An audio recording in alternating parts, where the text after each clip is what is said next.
گیا ہے، نماز تراویح کا اہتمام بھی گھر ہی میں کیا گیا۔ ہم تمام ناظرین ہی سے یہ التماس کرتے ہیں کہ وہ اب بھی اپنی عبادتوں کا اہتمام اپنے گھروں ہی میں کریں۔ آئیے میں دل کے عمیق گہرائیوں سے مولانا شاہ ذوالفقار محی الدین قادری صدیقی الملتانی صاحب کا جو ہے یہاں خیر مقدم کرتا ہوں، اور آپ سے یہ گزارش کرتا ہوں کہ آج کے عنوان کے تحت جو ابتدائی تمہیدی کلمات ہیں وہ ناظرین کے روبرو پیش کریں، جس کے بعد ہم کالز کا سلسلہ بھی شروع کریں گے۔ السلام علیکم ورحمۃ اللہ وبرکاتہ۔ الحمد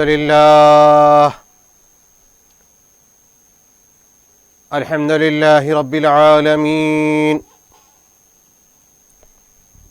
والصلاة والسلام على سيدنا الأنبياء والمرسلين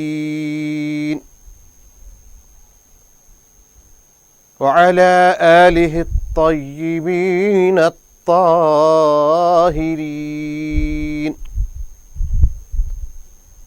وأصحابه الأكرمين الأمجدين ومن تبعهم بإحسان إلى يوم الدين، أما بعد، أعوذ بالله من الشيطان الرجيم، بسم الله الرحمن الرحيم، إن هذا القرآن يهدي للتي هي أقوم،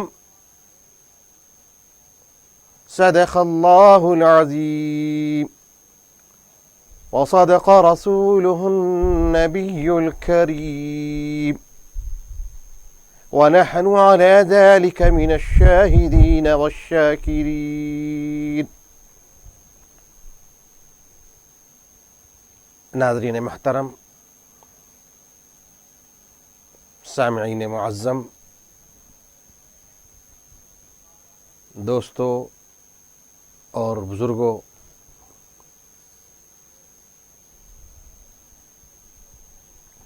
دیکھتے ہی دیکھتے ہم جمعۃ الوداع میں پہنچ گئے۔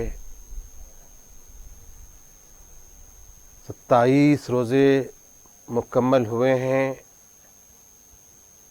ایسا دکھ رہا ہے جیسا رمضان ابھی ابھی آغاز ہوا ہے۔ دوستو، روش زمانہ کو پنکھ لگے ہیں، بہت تیزی سے زمانہ دوڑ رہا ہے۔ بہرحال وداعی ایام ماہ مبارکہ کے رواں دواں ہیں۔ دوستو، آئندہ جمعہ آئے گا، انشاءاللہ ضرور آئے گا، لیکن وہ جمعہ رمضان کا نہیں ہوگا، وہ شوال کا جمعہ ہوگا۔ تو آج کے جمعہ کی جو فضیلت ہے، جو عظمت ہے، جو تقدس ہے، یہ رمضان کی وجہ سے ہے۔ یہ تقدس، یہ عظمت ان ایام، ان لیالی، ان اوقات اور ان ساعات کو ماہ رمضان کی وجہ سے ہے۔ اور قرآن کا رمضان کا جو تعارف ہو رہا ہے، رمضان کو جو تعارف کرایا جا رہا ہے، شہر رمضان الذی انزل فیہ القرآن، ان ایام و لیالی کو رمضان کی وجہ سے فضیلت ہے، اور رمضان کو فضیلت نزول قرآن سے، قرآن کے نزول ہونے کی وجہ سے، نازل ہونے کی وجہ سے رمضان کو عظمت اور فضیلت ملی ہے۔ رمضان کا وہ مہینہ ہے جس میں ہم نے قرآن کو نازل کیا ہے. تو تعارف رمضان نزول قرآن سے ہو رہا ہے. تو آج کی ہماری گفتگو کا عنوان ہم نے قرآن ہی کو منتخب کیا ہے. دوستو یہ اللہ کا کلام ہے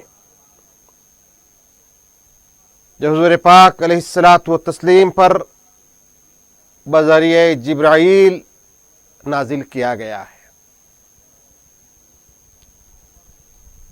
ہم کو واقفیت رہنی ہے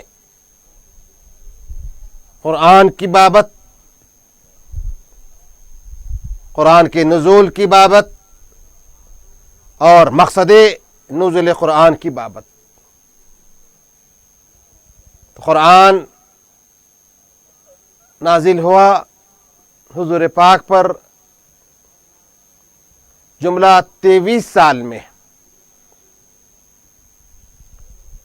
آیت آیت، ٹکڑا ٹکڑا، سورہ سورہ جیسا منشاء خداوندی رہا قرآن کا نزول ہوتا رہا. جب رب نے چاہا، جیسی ضرورت درپیش رہی، جو حالات متقاضی تھے، اس کے حساب سے قرآن نازل ہوتا رہا. سب سے پہلی آیت کریمہ اقرأ باسم ربک الذی خلق ہے. تو سب سے آخری آیت کریمہ الیوم اکملت لکم دینکم واتممت علیکم نعمتی ورضیت لکم الاسلام دینا ہے. یہ آخری آیت ہے اور وہ ابتدائی آیت ہے.